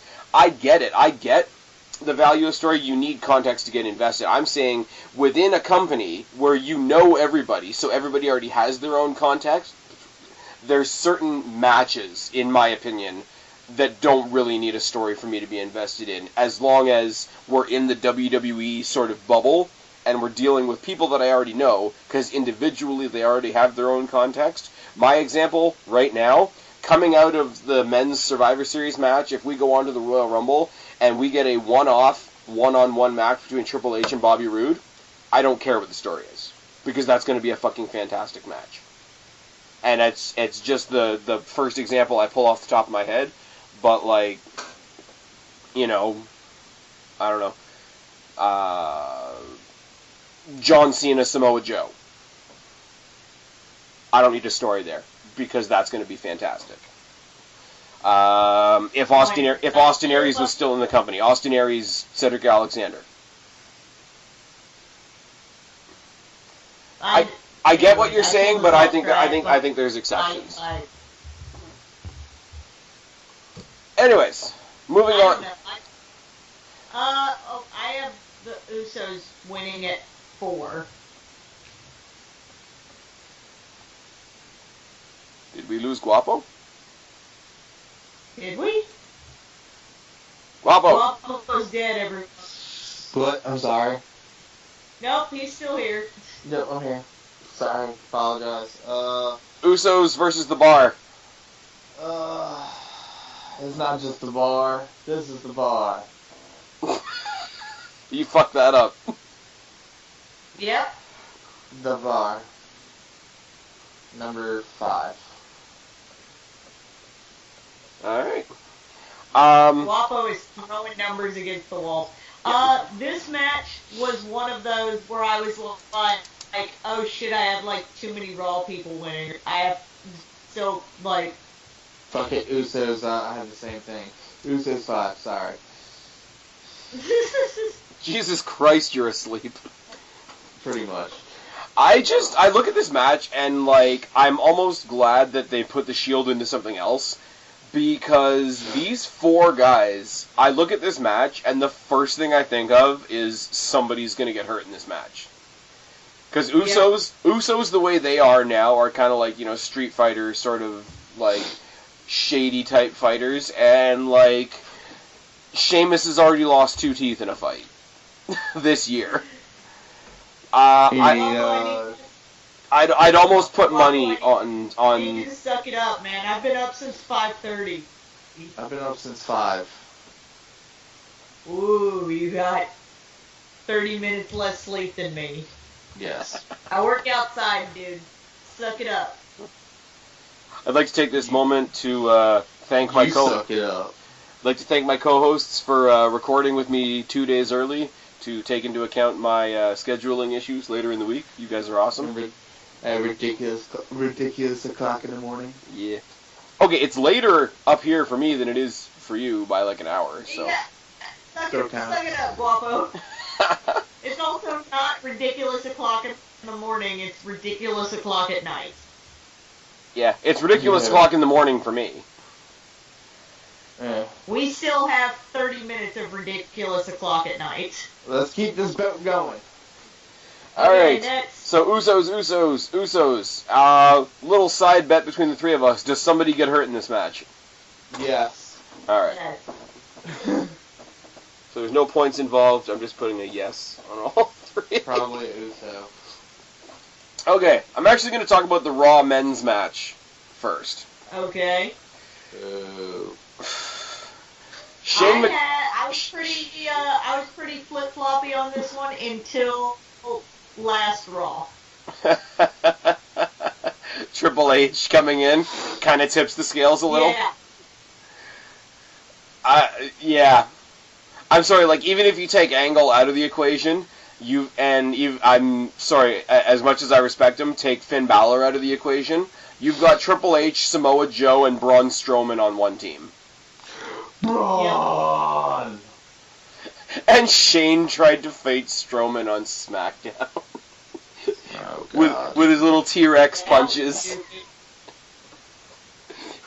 I wanted to see him like take the one step back and do like the little spinny fist thing and try to punch him again. You know what's hilarious about this though? What? All of us are so like clearly this team is gonna win, and it's not the team that has John Cena and Randy Orton on it. Yep.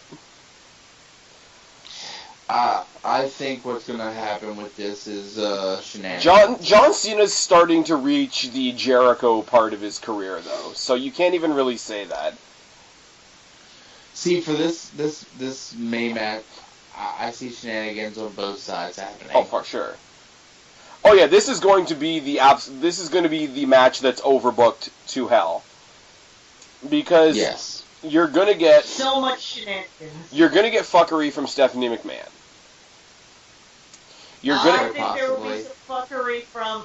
I would not be surprised if Kevin Owens and Sami Zayn fuckery happens. That's shenanigans. I'm definitely calling right now. I'll give you the list of people that are going to get involved in this match: Stephanie McMahon. Yeah. Sami Zayn. Yeah. Kevin Owens. Uh-huh. Jason Jordan. Definitely. Unfortunately, Yep. Kane. Probably. Yeah. Possibly Dolph Ziggler. Because he's still doing that sort of like the weird show-off versus not show-off thing with Bobby Roode. Wait, hold on. Where is this taking place at? Texas. Okay, I was gonna say if this was Chicago, he uses Punk's music and comes out. And I'm sorry, now that he's healthy again, the unfinished issue between Bray Wyatt and Finn Balor as well. Because not only does he have unfinished business with Finn Balor, but he was the one that went in and took out Jason Jordan for Triple H. Not necessarily saying for Triple H, but it's like, okay, I beat a guy that was supposed to be on this team, why wasn't I put on this team? So there's almost as many people that could get involved in this match as are already in this match. Yeah. There's a lot of fuckery there's a lot of shenanigans / fuckery that could be happening in this match. This was the match that there will be so many run-ins / bullshit going on. This will be a clusterfuck and a half. You know what, guys? Look, I'm telling you right now. Raw. Survivor Series, this match, we're gonna have the debut of Sting. Sting is clearly happening. Yes, it's gonna be Sting, guys. It's Sting. I will point out one thing, and this is where it gets kind of fun. Here we go. This is how it happens. Shane McMahon gets taken out backstage. Oh no. And they replace him with Sting at the last minute. And then Kurt Angle gets taken out and replaced by The Undertaker. Exactly. For reasons. And then the ghost of Chris Benoit comes out and starts choking people. This is going to be the match where at some point during the match there will be 1 or 2 people, maybe 3 in the ring. Some shenanigans will go down, and they will literally stop wrestling to be like, what in the fuck is going on? Yeah. Or somebody else will get married. Yes. But here's my thing, and here's my reasoning. Here's my reasoning on it. Like, and I'm not saying, like, and I'm not going to pull out the whole, Triple H is going to win because, he wants to be on the winning team, whatever. To win the match, you obviously have to pin everybody on the other team. I don't think you're going to give the credit of pinning both Samoa Joe, who they're trying to book as a monster, and Braun Strowman, who they're trying to build as, like... They made a big deal the first time somebody ever made a pin attempt on Braun Strowman. So, it's much... And we're going to talk about a very similar scenario when we get to the women's match. Between that and... Triple H being added to this. I'm sorry for all the people that are out there that are like, oh, Triple H is too old, he shouldn't be wrestling anymore. Like, fucking, he can destroy half the roster now, still. So fuck off. He's still got it. Like, yeah. And Triple H isn't being shoved down our throats. No. And the thing is, too, like, he can still go. I would put him up against most of the guys that are on the roster, like, wrestling daily now. And if you can still do that, you don't have an expiry date. You really don't. And like you say, like if he's going to wrestle once or twice a year, like, oh, it's all about him, it's all about him. He created NXT. He created half the young guys on your roster now. I mean, fuck, like, look at the match that he's in on Sunday. He's 1/10 of the match. And he's in there with 4 of his hand-picked former NXT champions. He's in there with Joe. He's in there with Balor. He's in there with Nakamura. He's in there with Bobby Roode. Nakamura, 2-time NXT champion. Joe, 2-time NXT champion. Finn, 1-time NXT champion and the first ever Universal champion. Bobby Roode is going to get in line shortly. Like, he's lending his name to a match that's going to put all these fucking guys over. And honestly, if they do pin Braun Strowman, it wouldn't surprise me if those 4 guys are the last 4 guys in the match. It would not surprise me if how they pinned Braun Strowman is like some fuckery, like or like 4 people hold him down or something. I don't think it's gonna happen, but right. I have Team Raw winning at 7. Like I just don't see any reason why Team Raw doesn't win. I do. Team SmackDown at 7. You're At 7? Crazy. Because Guapo. The one and only Super Cena. No, man. Sorry, Kristen, you had Raw at what? 7. You have... Guapo, you have SmackDown at 7? Super Cena ain't Super Cena anymore, man. He's going to be in this match, and then we're not going to see him again until, like, Mania. I'm putting it on the line. Super Cena. What, Soul Survivor? No, probably not. Okay. Okay. Let's not get crazy. Let's not get crazy here. If anything, I feel like it'd be Bobby Roode. He's a Soul Survivor. Yeah. In Guapo's world, like, they pin everybody else. John Cena's left, and then he just mows down the rest. He pins all 5 of Team Raw by himself, somehow. And then he pins his own team members to be the only survivor. He puts a limb over each... He knocks them all out. He puts a limb over each person, and then his head on someone else. No, his head's in Vince's lap. But anyways. So, here's the one that we're going to have either a lot of fun with or get really, really disappointed by.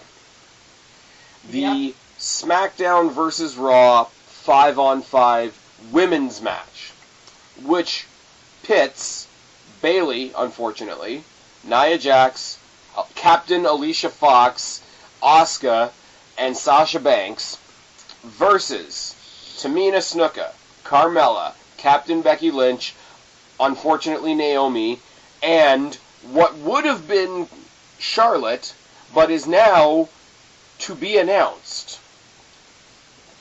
Paige. Yes. Yes. Well, there's 3 people it could be. It could either be Paige, it could be Natty, or it could be Nikki Bella. No, you forgot. It's Paige. Or it could be a chance to bring someone up from NXT. Yeah. You're right. It's the Ghost of Mae Young. Aww. Exactly. Why'd you Clearly do that? that's it. I said and this is another one of those conversations that Guapo missed before we started, it's got to be Paige or somebody they bring up from NXT as a surprise. I wouldn't mind Nikki Bella, because I'm a fan of Nikki Bella, and I'm sorry, watching the internet explode in rage would just, like, it would cleanse my soul. I don't know that I would explode in rage if it was her, because I mean, that makes sense. She's on SmackDown, like... But you wouldn't be super hyped on it either, which I am. I'd be like, alright. I wouldn't be super hyped. She'd be like, you know, the least like me hyped, but I wouldn't be mad about it. You can look, but you can't. But it's not like it's like fucking out of left field or something. Yeah. It's okay, Kristen. Hey, if it is Nikki Bella, maybe she might have new merch, so that way you can purchase it, you know. When you lose the bet. Still not worried. How many months away is WrestleMania? And it still hasn't fucking happened? Like, where It's gonna happen, damn it. Wait, hold on. It's Jeff Hardy's broken leg that's got him out right now. Arm. Arm. So we're halfway there. We've got the half broken Hardy. Technically, he is a broken Hardy, so... This is true. Broken Nero. Anyways, I want it to be Paige, real bad, and I'm saying, even if it is Paige, Team Raw's winning, because nobody's pinning Asuka, and I doubt any. I have Raw winning at 1 for that reason too, but I would not be surprised if Team SmackDown wins if they bring Paige over. What Spaz, tell me what numbers I got left? I don't know what I got. This is what we're at now. You've got 1, 4, and 8. Yeah, Raw 1. Raw 1. Guapo's super invested, guys. I'm super sure. This is my number 7. This is Raw at 7. Actually, I'm just gonna go ahead and say this for the record. If Guapo beats me, I'm gonna be super pissed and I'm never gonna play again. You're playing. Fuck off. If Guapo beats you, that means you have to at least buy the Nikki Bella hat. No, fuck you. I'm just gonna be pissed. If Guapo beats you, I'm gonna have to be like testifying in court. The only thing that's gonna buy... How about this? If I beat you, and if I beat Suave in Fantasy this week, you will buy the hat. No. Buy a hat. The only way you're getting merch to buy merch is in the Broken Hardy. And I would like to remind all of Spaz's lovely viewers that our bet is if we do not have Broken Hardys by WrestleMania, if they debut, if they are Broken Hardys by WrestleMania, and WrestleMania night counts, if it happens on WrestleMania, that counts. Okay. What about Raw after Mania? Then I have to buy Nikki Bella merch and show it on Twitter or video or whatever. I'm gonna make it my intro for my videos for the next year. If they don't, I get to chest slap Guapo. I get to chest chop Guapo, which I would then owe him 2 chest chops because Kevin Owens has yet to do a package pile driver. It will happen, damn it. No, it won't. In WWE 2K18. My favorite thing is Spaz has to make what we decide, top 5 or top 10 reasons why Naomi is awesome. So I have to lie in a video, pretty much. I think it's 10. But there aren't 10. There aren't even imaginary 10. I don't care. 10. And I'm sorry, if I have to make that video, number 1 is going to be sometimes she's not on the show. No, they have to be legitimate things that you like about Naomi. I legitimately like when she's not on the show. You are fake news. Anyways. I want nice, positive things. There aren't any.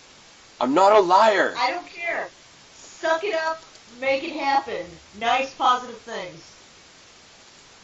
December. All right. Let's see. What's next?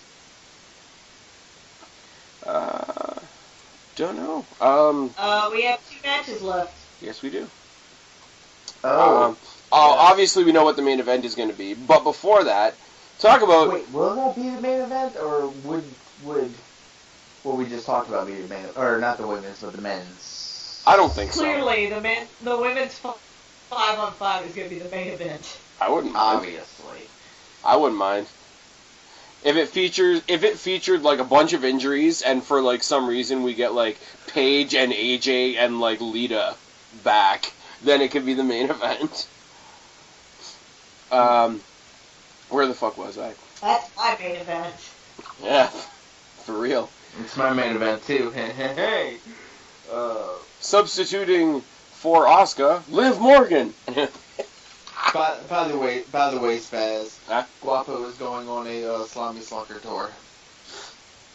What you do in your own personal time is your own business. I don't even want to know what that is. Moving on.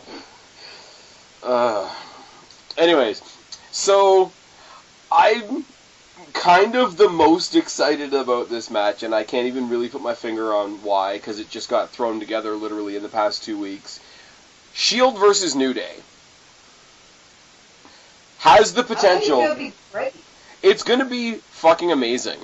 I mean, Roman Reigns needs to know that you cannot sound like a badass saying that you want to fight the New Day, but it's a thing. And, like, the more ridiculous they get, the more I'm thinking the match is going to be amazing. New Day, even though they were already amazing, like, their stock went up huge when they fought, like, in their feud with the Usos. Like, everything they did with the Usos was fucking amazing. So. I really like the Shield's promo where they're like, the New Day is good at this, or the New Day is like this, and we're, like, fighting. And the New Day is good at this, and we like fighting. Yeah. And then very Xavier Woods old-like, cuts his promo. Xavier Woods cuts his promo about how dogs eat their own poop. Like, the promos on both sides are so ridiculous. I want them both to come out and cut promos before the match. The one thing that was weird about that last Shield promo is that, you know, Roman Reigns is usually the one that says, believe that. And it was kind of like an afterthought. And, like, Seth Rollins, like, leaned back in and said, believe that. Like, they totally forgotten to fucking do it. Yeah, but also he didn't say much in the promo at all, so that was just like, I'm talking too. Oh, man. You know what I did love on Raw, though? And I love doing this, because I don't review Raw and SmackDown anymore, so it gives me a chance to talk about Raw a little bit. When Roman was like, hey, we haven't seen you since WrestleMania, when you got put through the table, and, like, Seth Rollins in the background, like, hey, man, hey, cut it. You don't need to mention that. And he's like, oh, hold on, I'll rephrase. When your husband puts you through the table. I will say, like, that joke aside, props to Stephanie McMahon for taking a table bump. And, might surprise you, I got Shield at 8. Might surprise you, I have the exact same thing. Might surprise you because it's a new day. You're insane. I know. Yes, you are a crazy person. I've got 2 long shots in this pay-per-view, and we're about to talk about one in a second. You are now crazier than me. What do you got New Day at? What I got left? You got 8 and 1, I think. you got 8 and 4. 8 and 4. Okay. And what was going to be the shittest fucking main event they possibly could have had since Survivor Series last year, and trust me, I was there. Because it was going to be the Beast Incarnate Brock Oh my god.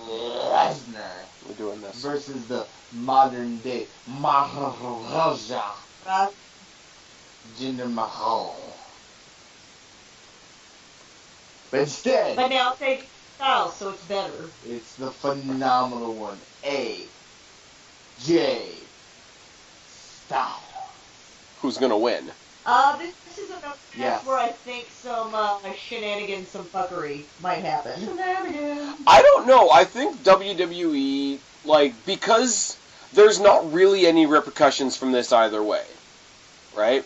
Like, nobody else is affected if Brock Lesnar wins. Nobody else is affected if AJ Styles wins. This might be the one that WWE leaves in its bubble to be whatever it's going to be. Like, I can see fuckery in every other match on this card. Like, I could see fuckery, right back to the beginning, the first match. They're trying to play up this angle where, Enzo versus Kalisto has split the entire Cruiserweight division in two, and, everybody's either on one or the other, so I could see a bunch of run-ins there. Corbin and Miz, they've both got stacks of enemies. I could see people going in like that.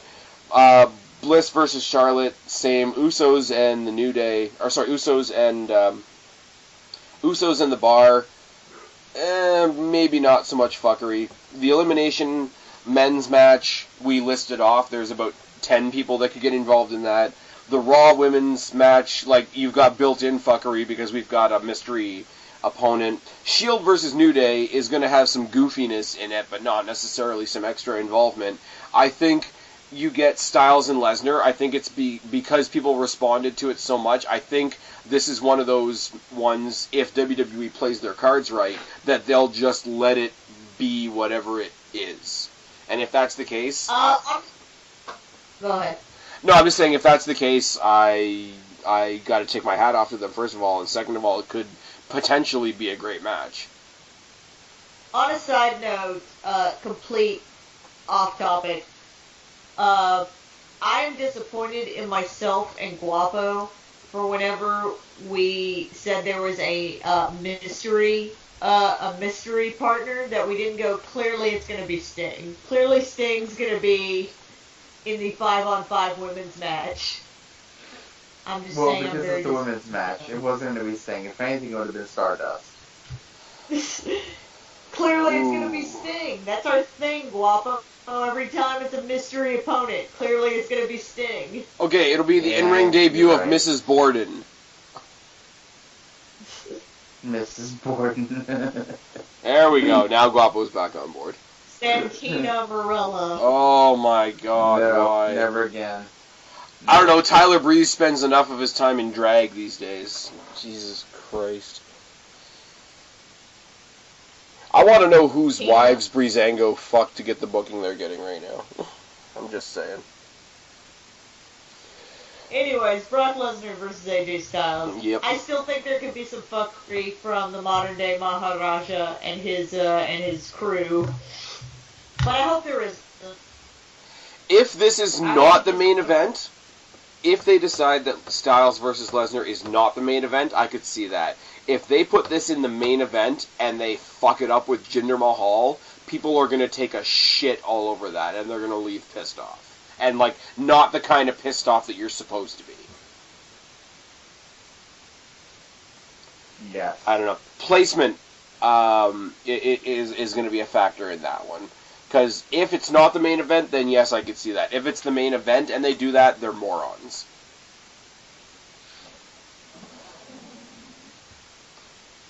Anyways, who you got? AJ. I kind of want to know what everybody picked. I have Brock Lesnar at 5.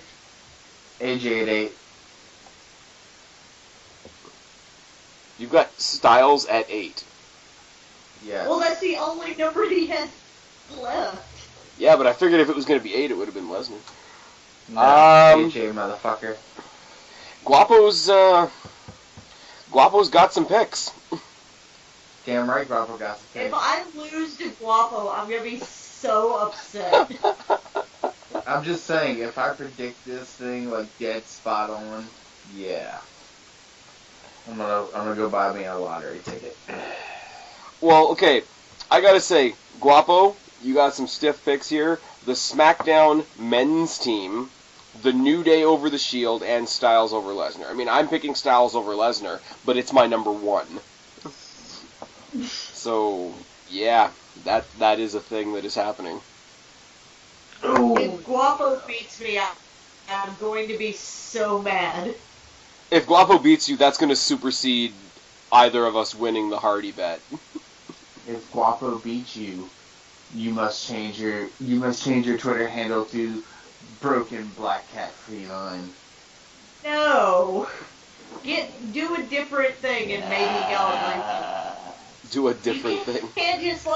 You can't just try and get the thing that you want from our original bet because clearly you're going to lose that bet.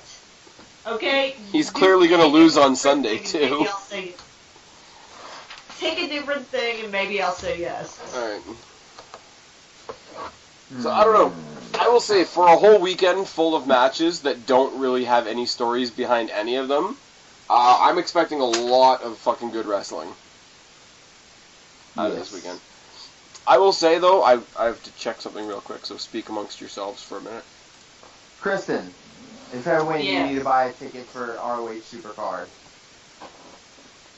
Well, I mean, I want to do that, so that's not a dumb thing.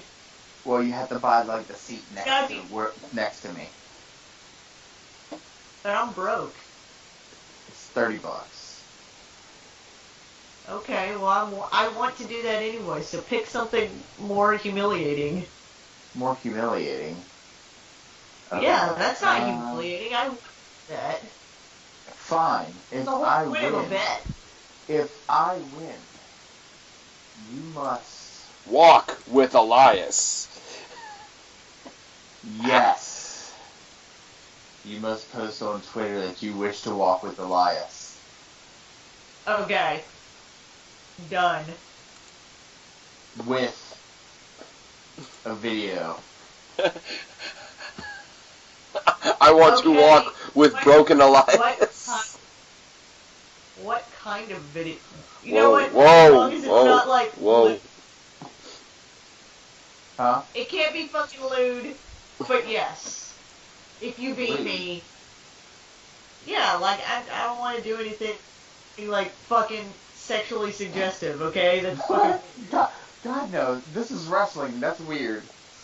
Exactly. I am laying we talk about wrestling on the internet. Come on, we have standards. We're masters in Markology.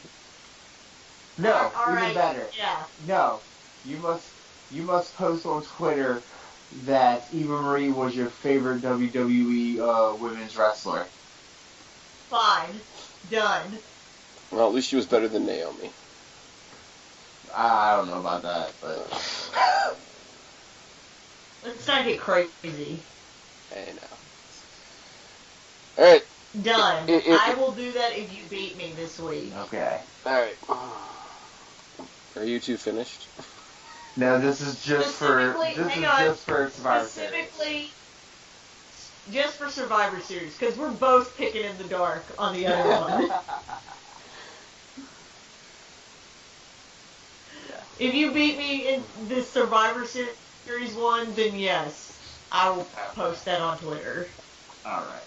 If you two both beat me in the NXT thing, I'm just gonna cry, and I'm not gonna do that on camera. If me and her both beat you for NXT, you need to tweet Naomi, you're the best female wrestler WWE has. Thank you. No. Naomi, I'm sorry, why are you still here? Trash day was last Friday. You can't do that to him, because not only is it two people picking blindly at something that he, is up currently to date with, that'd just be too crushing. Okay.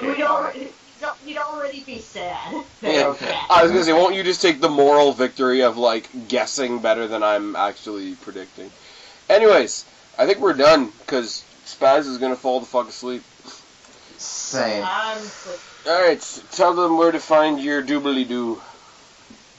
Guapo, go first. You can find me on Twitter, Guapo_504. on the Twitter sphere, and you can find me on the Black Cat Feline channel where Kristen's at, and also on our buddy Monoxide's channel, Monoxide number whatever, insert the numbers because I can never remember what it is.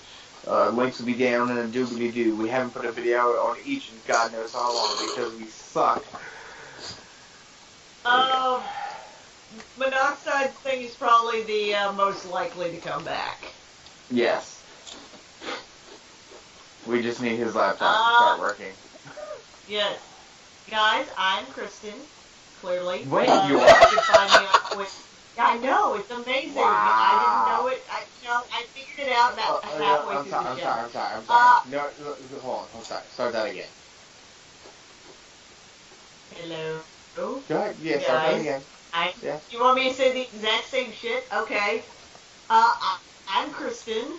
No one cares. That was an awful joke. Because of the pause. If you had said it over me, it would have been better. Go the fuck to bed, Guapo. Guys, you can find me on Twitter at BlackCatFeline. I do have a YouTube channel, but I'm not even going to bother to link you guys to it because we don't post anything. You can find me on Instagram at BlackCatFeline. I mostly post pictures at work. And yeah.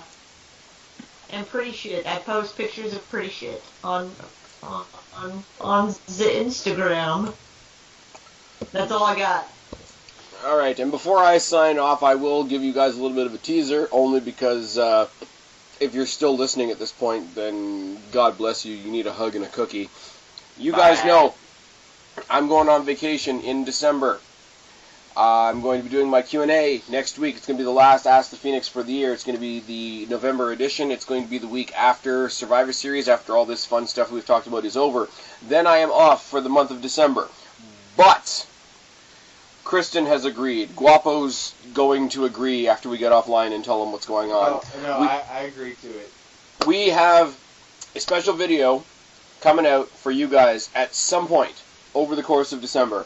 Not going to tell you when, other than to say it's being released on my birthday, potentially. So once we get into December, once we get into my YouTube hiatus, keep your eyes on your YouTube streams, and we will have a special video coming out for you guys at some point. Other than that, for just this, the general tackle pay-per-view preview shtick that we've been doing for about 2 years, maybe 2.5. I do want to take this opportunity. I do want to take this opportunity to say thank you to you guys, you Guapo, you Kristen, for joining me on this. It's a fuckload of a lot of fun. We mostly fuck around, but it's good shit. Thank you, Spaz, for allowing us to take our unprofessionalism and glob it onto your show. Hey, I'm a conversational cursor, okay? We are blatantly ripping off the Taz show super hard. You're an asshole. In all seriousness, there's been a couple different people that have done this with me. Like towards the beginning, you guys remember when we had people like Heel Steven and Suave, and we had like goddamn 5 people. My buddy OK Fabe, who's still out there still out there doing his good shit. And then it basically got whittled down to the 3 of us, and you guys are fucking great. So thank you to you guys. Thank you everybody that's listening. We had Suave on the show at one point too. Yeah, we did, but now we don't. No, it's good, and it's good shit, and you better believe we're coming back and doing this again next year, because it's a fuckload of a lot of fun, and I don't really talk about Raw and SmackDown most of the time, so this is my chance to do that. Probably won't do it in December because of reasons, but we do have, as I say, that special project coming up for you guys. I've rambled quite long enough. Thank you, Kristen. Thank you, Guapo. I've been Spaz, your YWC Reality Check. Subscribe up there. Talk down there. Start a conversation. Keep all these conversations going. Don't be a stranger. I'll talk to each and every last one of you later. But for right now, we are tagging out. Bye, guys. So shut up, you're a freak like me.